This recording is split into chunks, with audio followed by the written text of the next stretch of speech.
এবারে গাজীপুর থেকে যুক্ত হচ্ছেন ইকবাল সরকার, সরাসরি যুক্ত হচ্ছে তার সাথে। ইকবাল, একটু জানাবেন যে কার্যক্রম নিষিদ্ধ আওয়ামী লীগের প্রতিষ্ঠা বার্ষিকী ঘিরে গাজীপুরে কোনো কার্যক্রমের আপনি তথ্য পেয়েছেন কিনা, আর নিরাপত্তা ব্যবস্থা কেমন?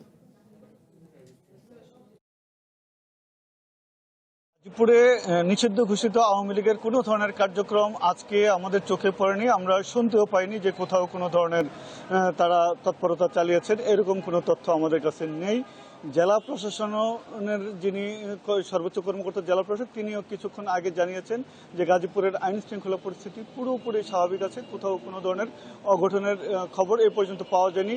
সেনাবাহিনী মোতায়েন রয়েছে, বিজেপি মোতায়েন রয়েছে, এছাড়া পুলিশ সহ অন্যান্য আইন শৃঙ্খলা বাহিনীর সদস্য কাজ করছেন। জেলার যে ম্যাজিস্ট্রেট যারা আছেন, নির্বাহী ম্যাজিস্ট্রেট যাদের দায়িত্ব দেওয়া হয়েছে এই বিষয়ে, তারাও তদারকি করছেন। কোনো ধরনের অপ্রীতিকর ঘটনা ঘটেনি। গাজীপুরে নাগরিক সমাজের পক্ষ থেকে আমাদের সাথে একজন আছেন, গাজীপুর উন্নয়ন ঐতিহ্যের সভাপতি প্রকৌশলী শামসুল হক।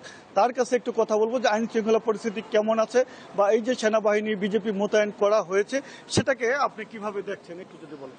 রাষ্ট্রীয় নিরাপত্তা এবং জননিরাপত্তা বিবেচনা করে সরকার তাদের অবস্থান থেকে সেনাবাহিনী বিজেপি মোতায়েন করেছে, কিন্তু জনজীবন এখন যত দূর আমরা জানি বা দেখেছি স্বাভাবিক রয়েছে। আমরা আশা করি যে বাকি দিনগুলোতেও স্বাভাবিক জীবনযাত্রা থাকবে। ধন্যবাদ। জান্নাত, আপনি শুনছিলেন নাগরিক সমাজের প্রতিনিধির কাছেও জেলা প্রশাসনের তিনিও জানিয়েছেন যে আইন শৃঙ্খলা পরিস্থিতি বা নিরাপত্তা পরিস্থিতি একেবারে স্বাভাবিক রয়েছে।